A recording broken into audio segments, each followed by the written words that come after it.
Solopreneur Support. How do you get it? Where do you find it? If you're on your own, who's helping you? That's what we're going to talk about. As entrepreneurs and business owners, we know that if we have a clear plan, anything becomes possible. And if you can have a clear plan, a clear process to create that plan, and a way to create clarity with your partner or spouse, you can drive to amazing heights. So if you're a solopreneur or you're considering becoming a solopreneur, how do you find support? How do you find a network of people that you can lean on that can be there when you have challenges? There's an old saying that says that it's lonely at the top. It's very true. You have to be able to be cognizant of this, be aware of it, and set up some systems and structures that are going to empower you to address that. Now, I wrote the book, The Aspiring Solopreneur. I've helped hundreds and hundreds of people do this. And I can tell you that it has never been easier or safer to safely start a business, transition from an existing career into a solopreneur career. But when you think about support, there's a few different ways to look at it. One is, what is the technical support? And that's pretty easy to think about. You know, there's things like insurance, there's accounting and finance and staying out of trouble. There's legal. There can be some financial investment and how do we do 401ks, things like that. There's also marketing. There can be insurance, a whole bunch of different things.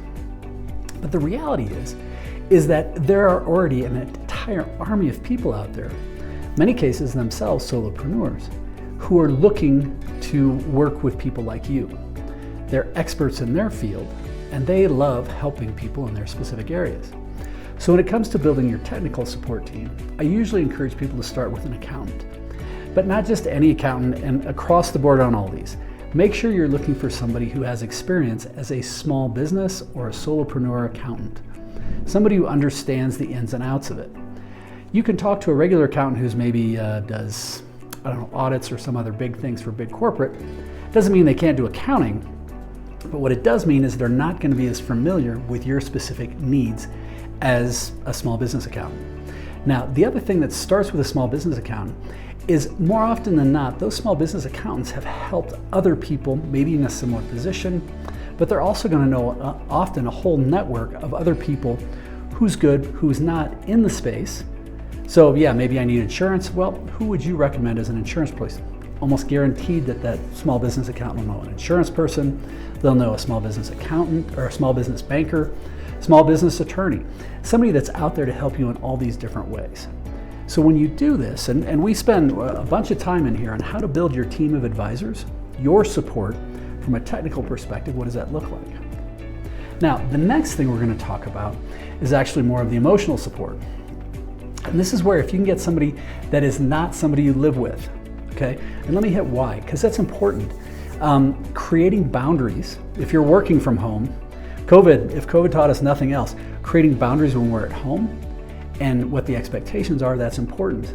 Now, what I mean by that is I do a lot of work. I've got multiple homes, but I've got offices in my homes. And when the door is closed, I am working. So people know that they leave me alone. However, when I leave, I also close the door and I leave work at home. So if you have the ability, I would really encourage, and again, we talk about this in the book, and we do an entire course on this at theaspiringsolopreneur.com. But it helps people define how they can safely transition into this. And how do we find those champions?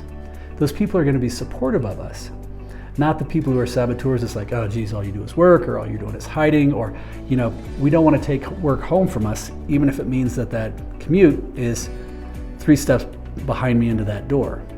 If you start carrying things home, well, it muddles things, and you're going to start to build resentments. You'll end up with frustrations.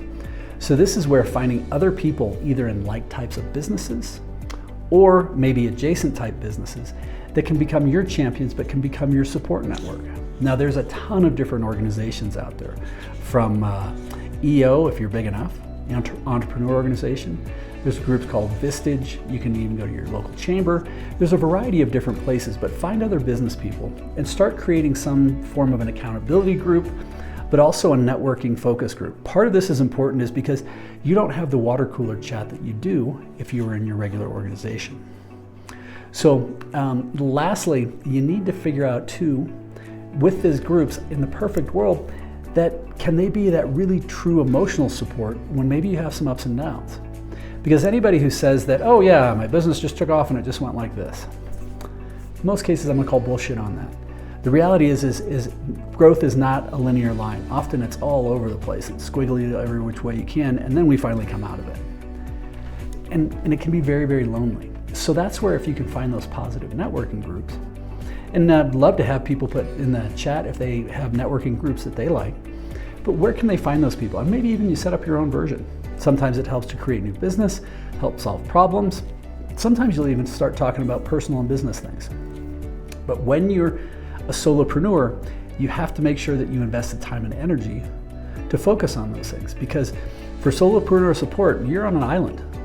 And it's up to you to go out and find and build your team of advisors from a technical perspective, but then also figure out who's going to be your champions so that you don't have to take that home.